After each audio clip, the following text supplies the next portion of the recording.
Hello, Brian here again. Today we're going to be taking a look at the starving time, that winter from 1609 into 1610. I'm going to talk a little bit about the persistent myths and misunderstandings that surround it, and take a look at the events that actually led to it.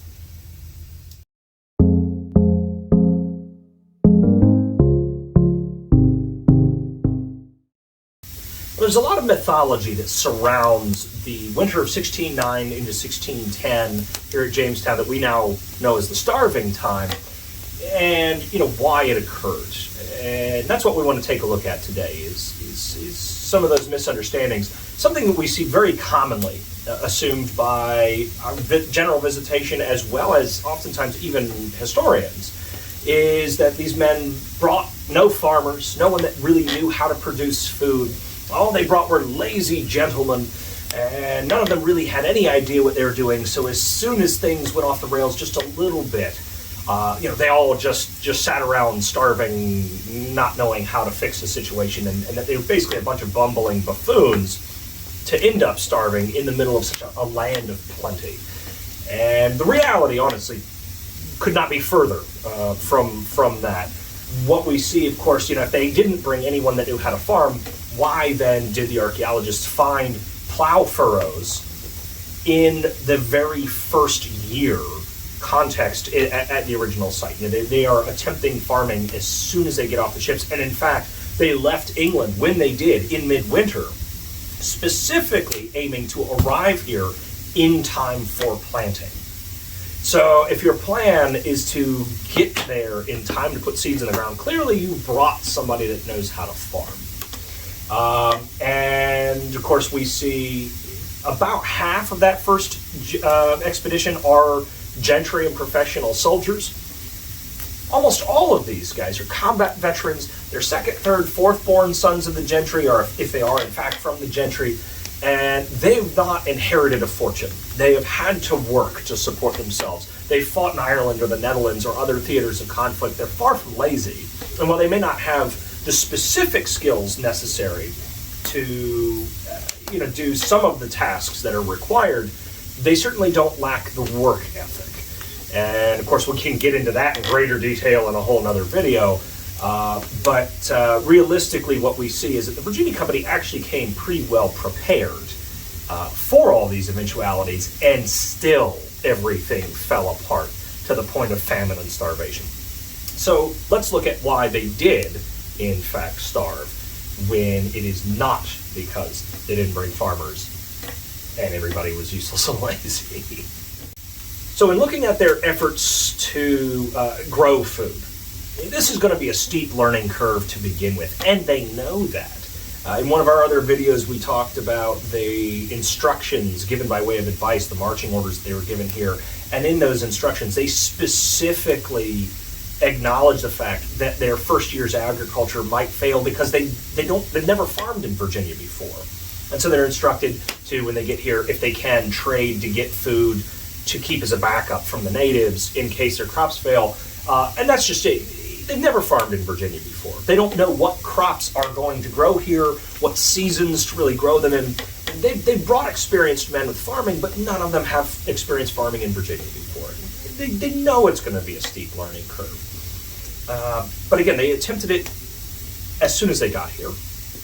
And they first got to figure out what will grow here. Can they grow English wheat here? Well, turns out not so much. That plant ends up having to be adapted quite a bit over the decades and centuries following the initial settlement of Jamestown to have any real success in Virginia.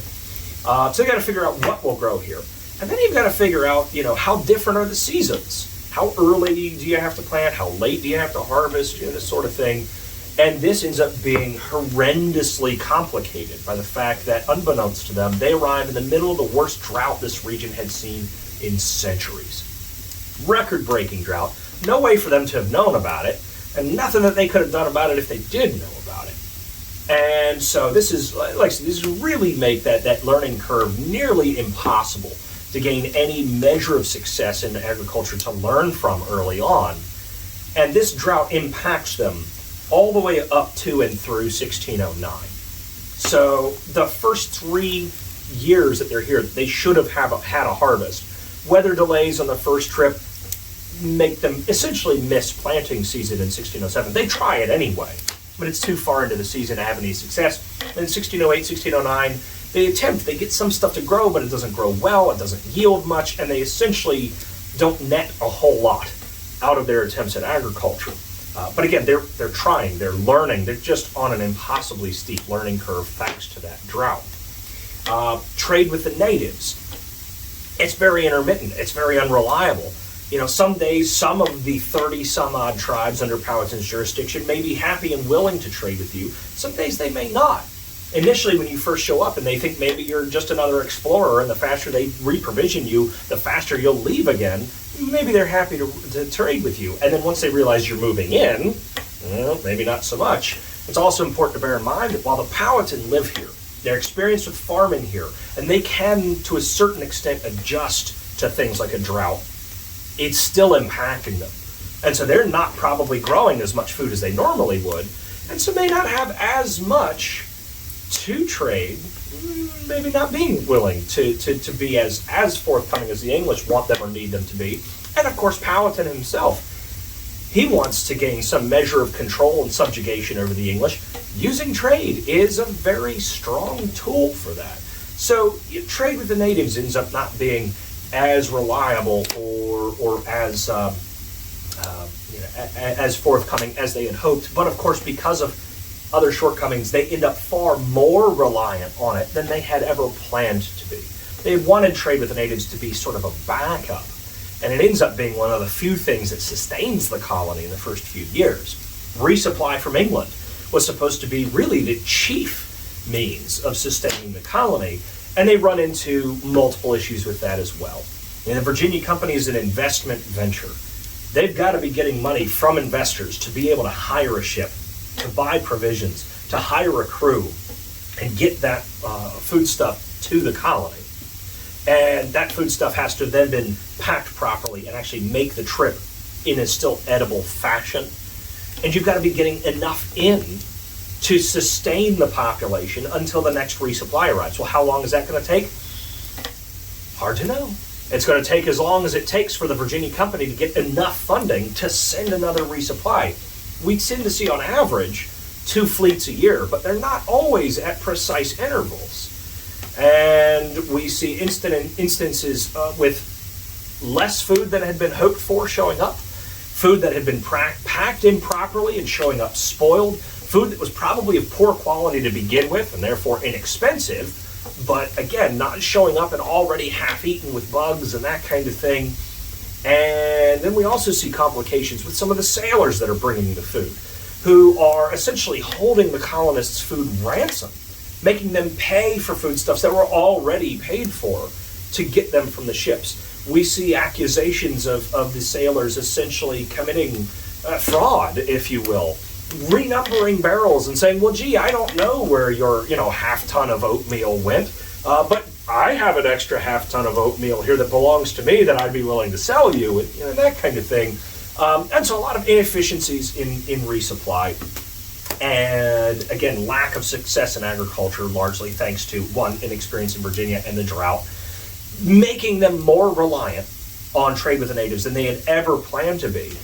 And the more and more heavily they try to lean on the natives, the less and less willing the natives are going to be. The more you ask for, the more times you come back, the harder bargains you try to drive, the less willing the natives are going to be anyway. And so the whole situation is already stressed.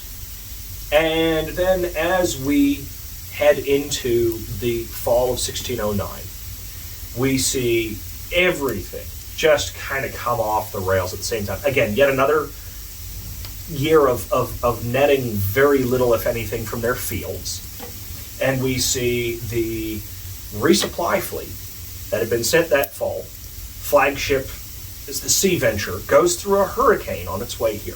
The Sea Venture is heavily damaged and ultimately shipwrecks on Bermuda, but is thought by the rest of the fleet to have been lost at sea. The ships that do remain are scattered and kind of straggle into the colony. Most of them have sustained damage to a greater or lesser extent. Flooding in their lower decks have spoiled the provisions they're carrying, and they bring word that the Virginia Company has sent a new charter and new leadership, that they're going to scrap the 7-man council that had been governing the colony and replace it with a governor, but the charter and governor are not with them because the sea venture's been lost. And so Captain John Smith, president of the council, last man standing of the council, administrating the colony, has just been injured in a gunpowder accident and now told that his authority no longer has any basis. There's no charter anymore. His replacement is, in theory, en route out there, maybe lost at sea, but they've replaced him. He decides between the injury and essentially having no official authority anymore, he's going to go back with those remaining resupply ships and they head back to England, which now leaves the colony with no official leadership in the hands of the highest ranking officer left, Captain George Percy. And so you've got a sudden and unexpected change in leadership. You've got essentially no resupply that has shown up that fall, but they have managed to bring more people into the colony. You've now got tensions with between the English and the Powhatan coming to a head, relations falling apart completely, and Powhatan essentially cutting the English off from all trade, laying the island under siege, and supposedly issuing the order to all of those that considered him to be their king, that you should kill Englishmen where you find them. And so now you can't buy food from the natives. You've not got any food from England. Your crops have failed yet again. They brought livestock from the beginning. You can't bring a whole herd of livestock with you. You bring a few animals and you let them start procreating here. And by 1609, they've got hundreds of hogs on another island they keep downriver. That herd has finally reached a large enough number. It's reached a state of sustainability that you could start actually eating those animals. And one of the first moves that Powhatan makes against the colony is to send warriors to Hog Island and wipe that herd out. So your herd's gone, your crops didn't come in, the resupply didn't show up, Powhatan won't sell you food anymore. And this is when we start getting into people wondering, well, why on earth didn't they hunt or fish? There's so much stuff here. Well, it's wintertime. Majority of the fish in the rivers, the big fish in the rivers especially, have headed back out to deep water, to protect themselves from the cold and the freeze that you can get in the rivers, and they're not going to be back till spring. So fishing is going to be real hit and miss and unreliable in the wintertime. Hunting, never a strong option for the English to begin with because it's a tremendous amount of time spent on not a lot of return. You can go out, spend all day in the woods and never see something to shoot at, especially if, again, you're not familiar with the territory. Even if you're one of these gentry who may be an experienced sport hunter, you've not hunted white-tailed deer in the woods of Virginia before, or any of the other game here. Even if you spend all day in the woods and you manage to bring back one deer, you've spent a whole day of the Virginia Company's time and brought back enough meat to feed maybe half the men for one meal. It's not a good return on your investment. And now that you're in this dire survival situation where you might be willing to throw the Virginia Company's time to the wind and try it, you're now under siege. Powhatan has laid siege to Jamestown Island, and you go out hunting. Well, can you hunt effectively with an armored column? You're going to scare away everything worth shooting at. So if you go out one or two to move quietly, to try to stalk your prey with a musket, they're wandering around in Powhatan's woods, the Powhatan are going to hunt you. You're not going to come back. They're going to get themselves a new musket. No food's going to be had. And, we have suggestions that men are trying this. Captain George Percy, writes that he, during his administration trying to hold everything together during the starving time, he writes that he lost as many men to Powhatan's arrows as he did to disease and starvation. And so clearly they're trying to get out and do something about the situation, and it's not working. And so, they're really kind of stuck. They don't have any good options. We see as things start to get bad, Captain Francis West is tasked to take one of the three vessels they've got and trying to get food. He goes to every town, native town that had ever shown them any kindness at all, and is begging and borrowing food everywhere he can, and just about fills that ship up. And then he and his crew bail on the colony. And there is some suggestion later on in accounts that perhaps he was mutinied against, what have you, but the reality is there goes a whole shipload of food. And probably the last little bit of remaining goodwill towards the English that was left in the Virginia tribes. And so now you've got one of your vessels gone, one of your officers gone, some of your crew gone, and a tremendous amount of food gone. All of this adding up to what ends up being close to 5 months of famine, disease, eventually starvation, and constantly peppered by intermittent combat with the natives. And so in this situation, it's really hard to see how they could have possibly been more successful than they were, when literally everything all went wrong all at the same time. The only thing that could have made this worse is if the Spanish had finally shown up to wipe them out. Could the colony have handled another crop failure? Yeah, they had for the first 3 years. Could they have handled, the resupply failing to show up? Probably. It would have gotten really tight, but they probably could have muddled through. Could they have handled, if the resupply had shown up, going to war with the natives and losing that trade? Maybe, again, would have gotten tight, but they probably could have muddled through. Could they handle everything going wrong all at the same time and losing their herd and all of it? No, and yet, some of them survived. We see about 60 men make it through at Jamestown, and substantially more survive downriver at Fort Algernon, who are mostly left alone by Powhatan's forces throughout that winter. And so the fact that anyone survived at all is pretty remarkable. And it leaves us, one, sort of impressed with the I guess you could say, sort of perseverance, tenacity of the folks that went through it. But it also leaves us with a lot of unanswered questions. And, again, potentially subject for another video.